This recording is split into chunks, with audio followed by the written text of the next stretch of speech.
pagi pemirsa, apa kabar Anda di pagi hari ini? Senang sekali saya Graciela Taime dapat menjumpai Anda dalam Berita Papua. Sejumlah informasi menarik dan teraktual telah berhasil dirangkum tim redaksi kami. Berikut 3 berita utama hari ini.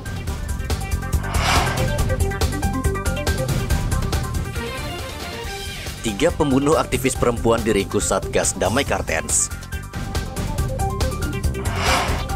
15 kg ganja asal Papua Jugini dimusnahkan di Res Narkoba Polda Papua Barat. Rawan teror kelompok kriminal bersenjata atau KKB, 28 TPS di Papua Pegunungan sebaiknya dipindah. Untuk memindahkan TPS ke daerah yang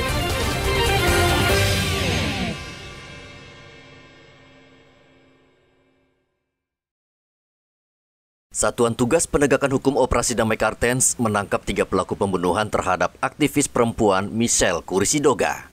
Ketiga pelaku ditangkap di 3 lokasi, di Jayawijaya, Jayapura, dan Tolikara. Saat ini mereka ditahan di Mapolda Papua untuk menjalani pemeriksaan lebih lanjut. Polisi masih memburu 4 pelaku lainnya. Para pelaku kerap melakukan propaganda tentang Papua Merdeka dan mereka merasa terusik dengan aktivitas korban selama ini. Di mana dalam hal ini kejadian tersebut terjadi di antara Wamena dan Lanijaya. Sebetulnya kejadian ini direncanakan beberapa hari sebelumnya oleh 7 orang tersangka yang kita duga melakukan kejadian ini. Dari 3 orang tersebut kita sudah mengamankan 3 orang. 1 orang adalah pelaku utama yang melakukan langsung pembunuhannya. Dalam hal ini disampaikan bahwa ketiga orang tersebut sekarang sudah ada di Polda Papua dalam pemeriksaan, dan kita melakukan dari Polda Papua juga melakukan penerapan pasal yang pertama adalah 338 terkait dengan pembunuhan dan pasal 340 terkait dengan pembunuhan berencana. Ketujuh pelaku secara sadis menganiaya dan menikam Michelle Kurisidoga hingga tewas pada 28 Agustus 2023 di distrik Kolowak Atas, Kabupaten Lanijaya, Papua Pegunungan. Mereka mengunggah pembunuhan korban ke media sosial hingga viral. 3 pelaku telah ditangkap dan 4 pembunuh sisanya masih diburu polisi. Akibat perbuatannya, para pelaku diancam hukuman atau pidana penjara seumur hidup. Arthur melaporkan dari kota Jayapura, Papua.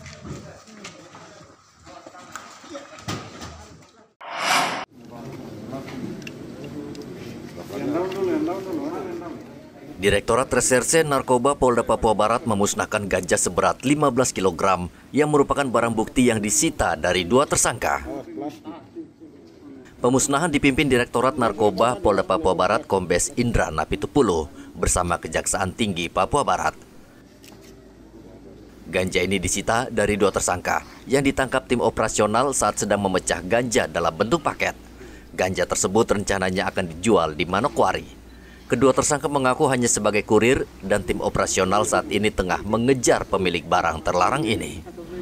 JJWH dan tersangka HU.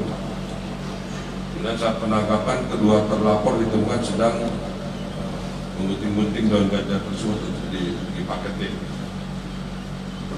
yang digelar di lantai. Dan setelah dilakukan interogasi pada kedua tersangka mengakui bahwa ganja tersebut milik seseorang bernama I yang saat ini masih DPO, yang dibawa dari Jayapura menggunakan kapal KM Gunung Dempo. Dibawa dari Jayapura menggunakan kapal KM Dempo.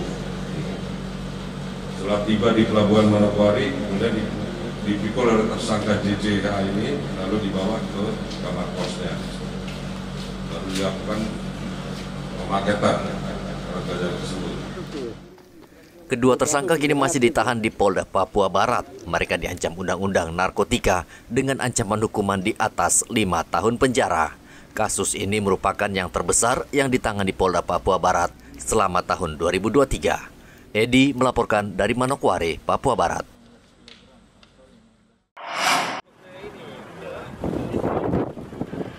Provinsi Papua Pegunungan merupakan salah satu daerah rawan kelompok kriminal bersenjata atau KKB dalam pemilu 2024. Ada 6 kabupaten yang menjadi perhatian aparat keamanan, yakni Kabupaten Lanijaya, Pegunungan Bintang, Nduga, Tolikara, Mamberamo Tengah, dan Kabupaten Jayawijaya.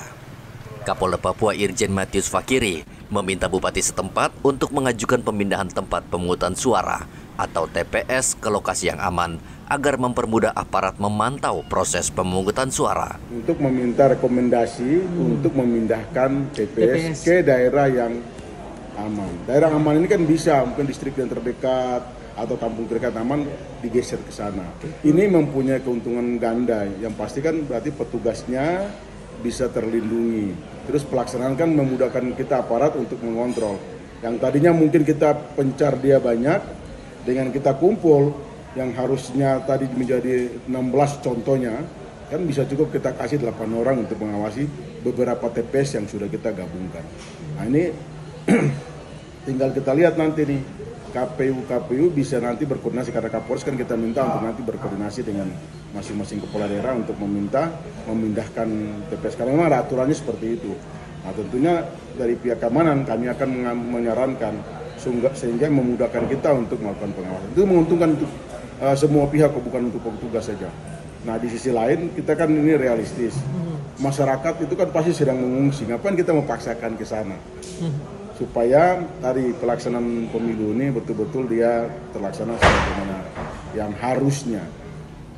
Menurut data Polda Papua, dari 5.850 TPS di Provinsi Papua Pegunungan, terdapat 28 TPS yang berada di sekitar lokasi rawan KKB.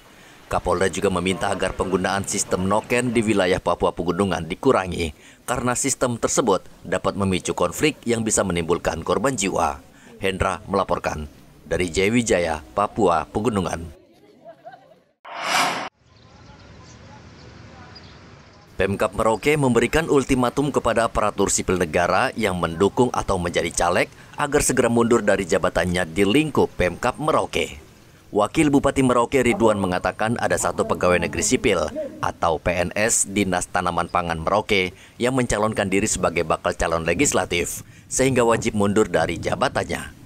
Ridwan menegaskan aparatur sipil negara atau ASN harus bersikap netral dalam pemilu 2024 dan bila ingin terjun ke dunia politik harus menanggalkan statusnya sebagai ASN. Berapa orang Pak? Satu orang ya? Satu orang. Dia dari dinas mana Pak? Dinas Pangan. Dinas Pangan ya. Ini memang harus mundur. Ya, netral bukan berarti mereka buta terhadap itu calon-calon dan calon pimpinan dan anggota legislatif ya. Ini artinya mereka harus tahu karena mereka juga punya hak pilih. Mereka biasanya tadi saya sampaikan bisa tempat bertanya bagi keluarga dan masyarakat sekitarnya. Tentu ya, sebagai ASN harus memberikan profil masing-masing itu secara detail dan bisa mengarahkan kira-kira nanti yang berkualitas, yang punya komitmen yang bagus, akhlaknya dan sebagainya itu tahu. Sesuai Undang-Undang Nomor 5 Tahun 2014, setiap aparatur sipil negara harus patuh pada asas netralitas dengan tidak berpihak kepada kepentingan politik. Bawaslu juga memperingatkan pelanggaran netralitas oleh ASN merupakan salah satu isu kerawanan dalam pemilu 2024. Muhammad Ridwan melaporkan dari Merauke, Papua Selatan. TNI Polri dan Pemprov Papua Selatan sudah mempersiapkan segala sesuatu untuk menyambut kedatangan Wakil Presiden Ma'ruf Amin ke Provinsi Papua Selatan yang rencananya berkunjung pada tanggal 12 dan 13 Oktober mendatang.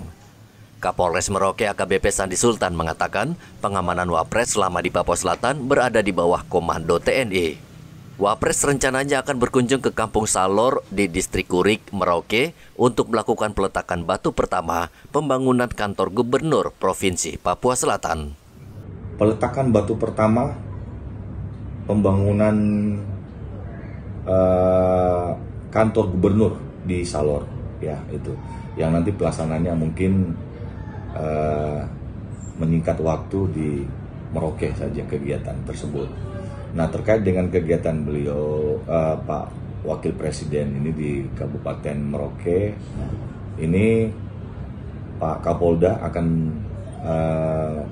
bertemu di sini, menyambut beliau di Merauke bersama para pimpinan TNI yang ada nantinya.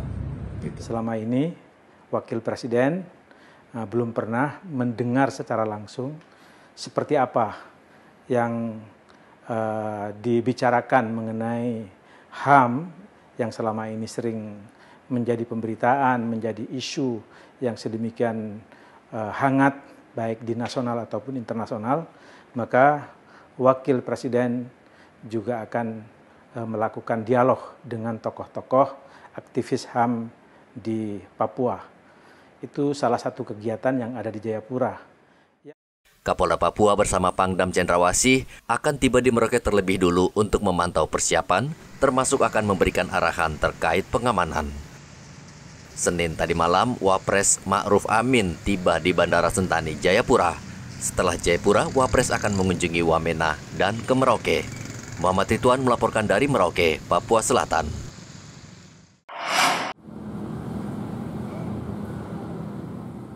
Untuk membantu warga memenuhi kebutuhan pangan di Merauke, Pemda Merauke menggelar warung pangan di Jalan Mandala. Sayangnya, warung pangan yang dikhususkan bagi warga Merauke terlihat sepi dan kurang diminati warga. Warung pangan ini digelar sesuai dengan permintaan sejumlah kepala kampung dan warga masyarakat karena harga kebutuhan pokok saat ini sangat mahal bagi sebagian warga. Di warung pangan ini harga kebutuhan pokok yang ditawarkan cukup murah dibandingkan di pasaran. Beras misalnya dijual Rp11.800 per kilogram, sementara di pasar umum Rp13 hingga Rp14.000 per kilogram. Alhamdulillah bisa membeli beras, gula merah, minyak goreng, dan ada teh, kopi. Kenapa pagi begini Bu belanja nggak siang? Tapi nggak kebagian ya? Bisa jadi karena ini kan dibuka 2 hari. 2 hari saja ya. Biasanya kalau menjelang siang itu ramai, banyak warga yang berdesakan. Jadi pagi-pagi lebih baik. Kalau harganya gimana Bu? Harganya? Oh, harganya ini jauh sekali dengan harga di pasar. Jauh ya. Ada selisihnya, jadi lumayan untuk ibu-ibu. Belanja di sini di Pasar Murah ini gimana Ibu? Belanja apa saja nih? Harganya lebih murah, terus mudah dijangkau. Beberapa bahan pokok bisa kita dapatkan di sini. Ibu belanja apa aja Bu? Hari ini ada garam, roiko, ada bawang. Nah, kalau melihat selisih dari sini dengan pasaran gimana? Di sini jauh lebih terjangkau. Begitu juga dengan gula pasir dijual Rp15.000 per kilogram dan di pasaran mencapai Rp19.000 per kilogram. Telur Rp60.000 per rak, bawang merah Rp25.000 per kilogram, dan minyak goreng Rp19.000 per liter. Warung pangan murah digelar selama 2 hari. Muhammad Ridwan melaporkan dari Merauke, Papua Selatan. Dinas Kesehatan Merauke terus berusaha untuk menambah tenaga dokter di sejumlah puskesmas di Merauke. Sebelumnya, Kementerian Kesehatan menyebutkan ada 192 puskesmas di Indonesia yang saat ini belum memiliki satupun dokter. Kepala Dinas Kesehatan Merauke, Nevil Muskita, mengatakan dari 25 puskesmas yang tersebar di seluruh Pemkab Merauke, seluruhnya sudah memiliki tenaga dokter yang siap melayani masyarakat. Namun ia tidak membantah di beberapa kawasan di distrik terjauh, seperti kawasan Tabonji, Ilwayap, Kaptel, dan Tuban, saat ini hanya didatangi seorang dokter karena jarak yang cukup jauh. Kalau untuk di Merauke semua puskesmas ada dokter, bahkan rata-rata 2. Tinggal 5 puskesmas yang hanya 1 dokter yang sangat-sangat terpencil, misalnya macam Tabonji, kemudian Kaptel, Tuban. Ya. Itu hanya 1 dokter ya? Itu yang Guti, itu yang masih 1 dokter. Yang lain udah 2 dokter. Udah 2 ya. Ada berapa puskesmas dok di? 25. 25 dok ya? 25, bahkan ada yang 3 dokter. Oke. Tapi kalau untuk semua dokter spesialis, apakah sudah ada beberapa juga ditempatkan di puskesmas dok?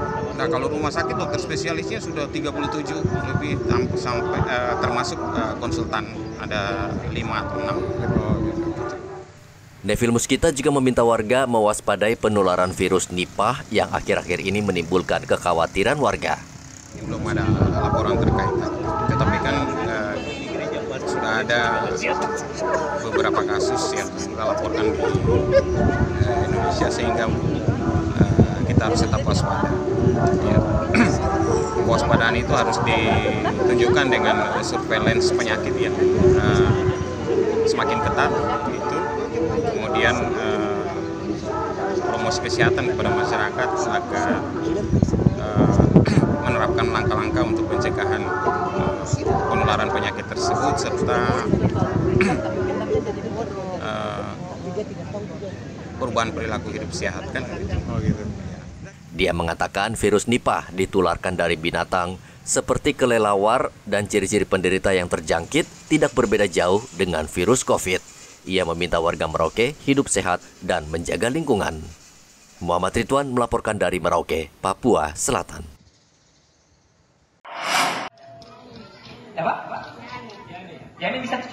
Dalam rangka peringatan HUT TNI, Satgas Yonif 631 Antang memberikan penyuluhan kesehatan dan pengobatan gratis kepada warga kampung Nayaro di Kabupaten Mimika.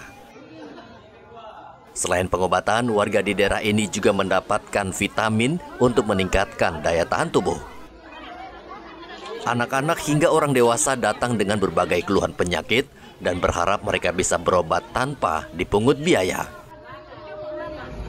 Bisa bangun kampung Nayaro supaya kampung Nayaro bisa maju daripada kampung-kampung lain. Karena Nayaro kita kerjasama dengan anggota, bisa bekerja sama. Bapak minta terima kasih pada anggota yang di kampung Nayaro dengan teman-teman di luar dari Nayaro. Nanti bisa masuk tanah. Di dalam tanah itu ada telur cacing. Jadinya jangan kita kotor, kita makan. Masuklah cacing ke dalam perut. Kegiatan penyuluhan dan pengobatan gratis berlangsung selama sehari. Warga berharap TNI rutin menyelenggarakan kegiatan penyuluhan dan pelayanan kesehatan karena warga sangat membutuhkan dokter dan tenaga kesehatan karena kampung mereka jauh dari kota. Igobat Momolin melaporkan dari Mimika, Papua Tengah.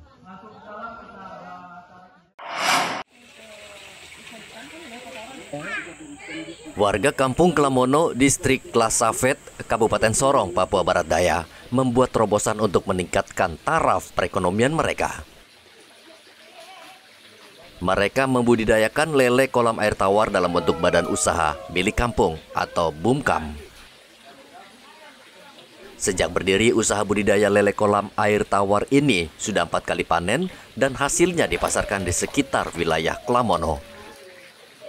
Klamono merupakan daerah ring 1 eksplorasi Pertamina. Namun kendala yang dihadapi usaha budidaya lele ini adalah pemasaran yang lebih luas, sehingga produksi bisa lebih meningkat.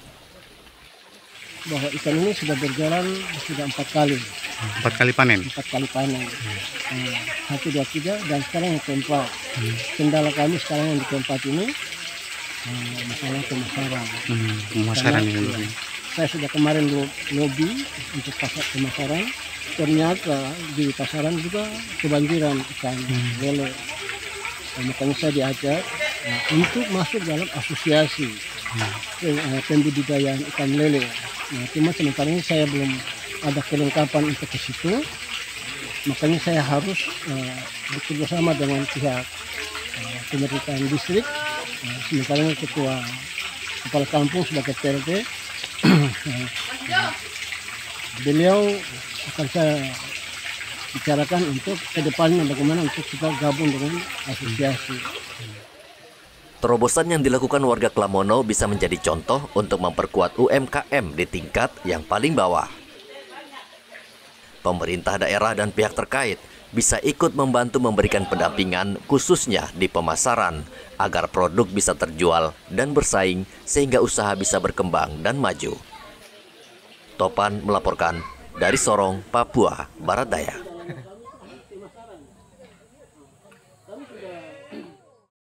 Pemirsa, informasi tadi sekaligus mengakhiri jumpa kita dalam Berita Papua. Saya Graciela Taime mewakili seluruh kru kerabat kerja yang bertugas menyampaikan terima kasih. Selamat beraktivitas. Sampai jumpa. Wanyambe.